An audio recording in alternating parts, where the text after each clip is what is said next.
Like so many of you, I have been absolutely heartbroken over and over again with all of this violence committed against others, particularly already marginalized groups.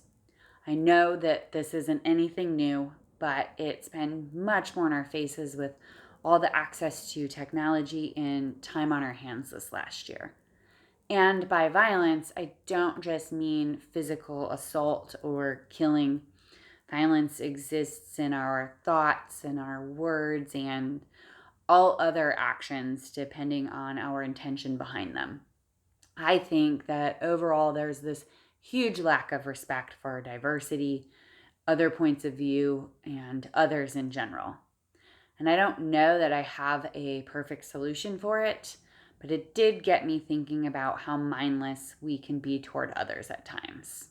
And if we truly want healthy relationships with people, we have to practice mindfulness in our interactions with others, just as we would in all other areas of our life. Because deep down, underneath it all, we just want to be loved and understood, and being mindful of others is how we're able to both give and receive that love and understanding. But how do we stay present with others, especially when they're pissing us off, or we're bored by them, or having some other unpleasant experience with them, or not even having an unpleasant experience? Being present with others is pretty dang hard no matter what we're doing. Well, I have some suggestions that I hope you'll try out and see what they do for your interactions and relationships with others. First off, we need to be aware of and interested in whoever's around us. We shouldn't be on our phones or multitasking, but rather stay fully focused on who we're with. So put that phone on silent and out of sight, unless you have a really good reason to have it out. We have to stay in the present moment, listening and using our other senses to have a full experience of the other person or people, rather than rehearsing in our minds what we're going to say next. One thing that has really helped me with this, because I supremely struggle with listening when I'm bored or angry, is to repeat back to myself in my head, word for word, what the other person is saying. I also try to go into every interaction with the intention to learn something from the person, so that it's almost like a game or a challenge to find that little bit of information that's going to enlighten me. And you would be surprised by how often people become much more interesting when you set that tone at the beginning, and much more tolerable. We should also take the focus off of ourselves and put it onto those we're with. This is especially helpful when we feel socially anxious. Usually, when we're nervous, we get stuck in our heads, thinking all kinds of thoughts. But if we focus on others, our nerves fade away, and we'll usually find ourselves having a much better time than we ever thought we would. We also have to be open to new information about others. This is really difficult to do with people we have much of a history with, but it's so worth it, especially if we want to have a different kind of experience with them. We need to notice when judgmental thoughts come up and then just let them go. This opens us up to getting curious about others. Why did they say what they said? Why did they do what they did? I remember my third grade teacher telling us, never assume. It makes an ass out of you and me. I was much more amused that she'd use the word ass, but still that sentiment has stuck with me all these years.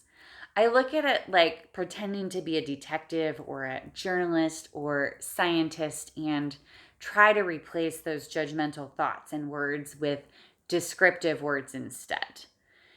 Doing that allows us to actually see situations and people as they are rather than adding our own interpretations and stories. This also encourages us to check facts before jumping to conclusions. We can't actually observe anybody else's thoughts, motives, intentions, feelings, emotions, desires, experience, so we shouldn't try to guess. We can only observe what we can experience with our five senses in relation to our interactions with them. We can be aware of our assumptions and ask the people we're with if we're right in them, but don't assume without fact checking because it creates way too many problems. I mean, we've all been on social media with all its glorious fact-based memes lately, right? And where's that getting us? Also, try not to question others' motives unless you have a really good reason to do so. Try to give others the benefit of the doubt until we know better. We think we know people, but we can never truly know everything about another person. Now, this next one is an extra hard one. We should give up always wanting to be right. There are as many different ways of looking at a situation as there are people. This doesn't mean that we shouldn't stand up for what we believe in or set boundaries to keep us safe or come to the rescue when others are being harmed, but that's actually different than just trying to be right. Learning that balance between letting go of being right and being assertive will have a hugely positive impact on our relationships. We also need to throw ourselves into experience with others. Don't be a wallflower. Have those conversations, play games, do projects, dance like nobody's watching, help those who need help, and be fully present in doing that. Again, stay off those devices. Don't gossip. Be there fully participating. And go with the flow rather than trying to control the flow. As humans, we love to try to control everything and everyone, which only makes people not want to be around us. No one really likes to be told what to do, at least not for very long.